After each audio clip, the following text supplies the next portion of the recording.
మీరు ఎప్పుడైనా boiled ఎగ్తో curry చేశారా? సో ఎగ్ రెసిపీలోని ఇదొక డిఫరెంట్. సో బాయిల్డ్ ఎగ్తో కర్రీ అనేది సూపర్ ఉంటుంది. సో దానికి కావాల్సినవి 3 ఆనియన్స్, ఒక టమోటా, 2 పచ్చిమిరపకాయలు.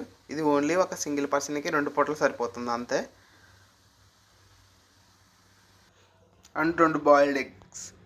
సో ముందుగా మనం తీసుకున్న ఈ టమోటో, ఉల్లిపాయ, పచ్చిమిర్చిని సన్నగా కట్ చేసుకోవాలి. సన్నగా ముక్కలుగా కట్ చేసుకోవాలి. ఒక టొమాటో, 3 చిన్న సైజు ఉల్లిపాయలు, ఒక పచ్చిమిర్చి.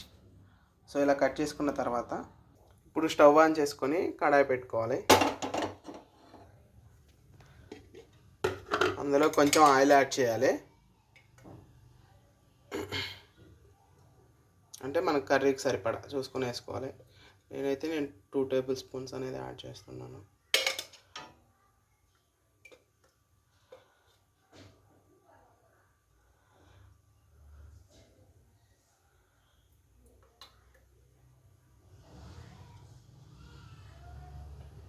ఆయిల్ వేసిన తర్వాత కొంచెం హీట్ ఎక్కిన తర్వాత కొన్ని పోపు దినుసులు అనేది యాడ్ చేసుకోండి.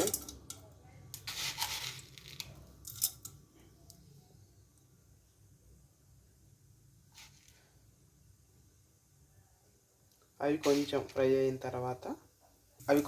అయిన తర్వాత మనం ముందుగా కట్ చేసుకొని పెట్టుకున్న ఆనియన్స్ని యాడ్ చేయాలి.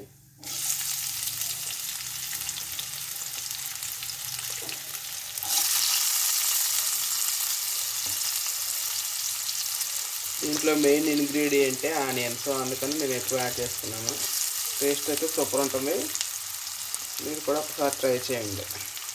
బాయిల్డ్ ఎగ్తో కర్రీ డిఫరెంట్గా ఉంటుంది. టేస్ట్ సూపర్ ఉంటుంది. కొంచెం లైట్గా ఫ్రై అయ్యే వరకు ఇలా తిప్పుతూ ఉండండి.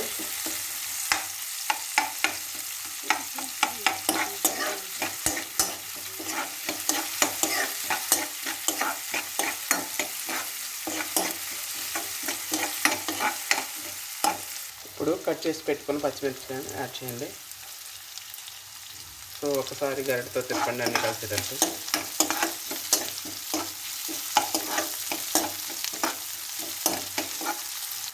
ఈ పచ్చిమిర్చి, ఉల్లిపాయ ఫ్రై అయ్యాక మనం కట్ చేసుకుని పెట్టుకున్న టమాటాని కూడా యాడ్ చేసుకోవాలి.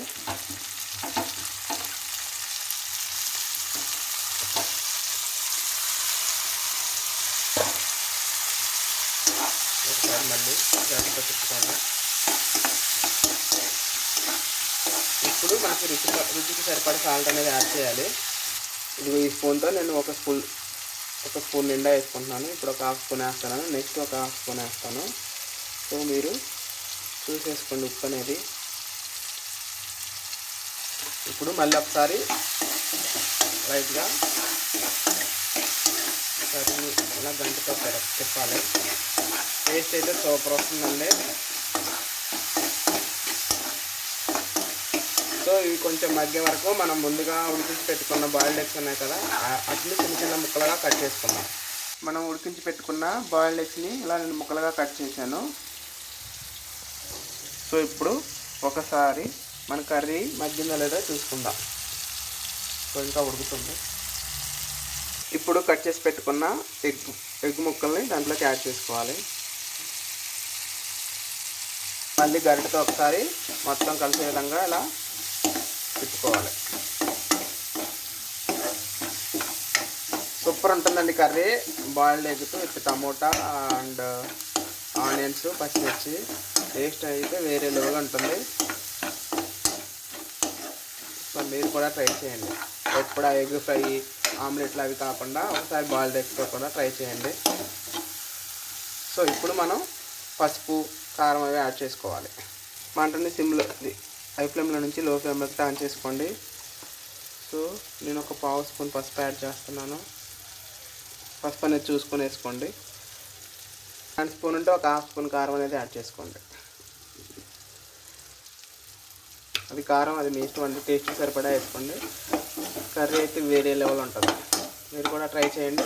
మంచిగా వస్తే కామెంట్ చేయండి, లైక్ చేయండి, షేర్ చేయండి, సబ్స్క్రైబ్ చేయండి. Subscribe our channel. చూస్తుంటేనే తినాలనిపిస్తుంది కదా. Super taste. ఈ కర్రీ చపాతీల్లోకైనా, రోటీస్లోకైనా, పుల్కాల్లోకైనా, రైస్లోకైనా సూపర్ ఉంటుంది. సో ఫైనల్గా కొత్తిమీర కరివేపాకుతో గార్నిష్ చేసుకోవాలి. ప్రజెంట్ నా దగ్గర అయితే లేదు. టేస్ట్ అయితే సూపర్ ఉంటుంది. ఒకసారి మీరు కూడా ట్రై చేయండి. Final output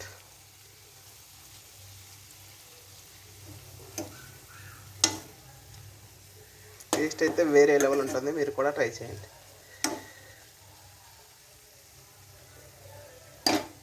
subscribe our channel.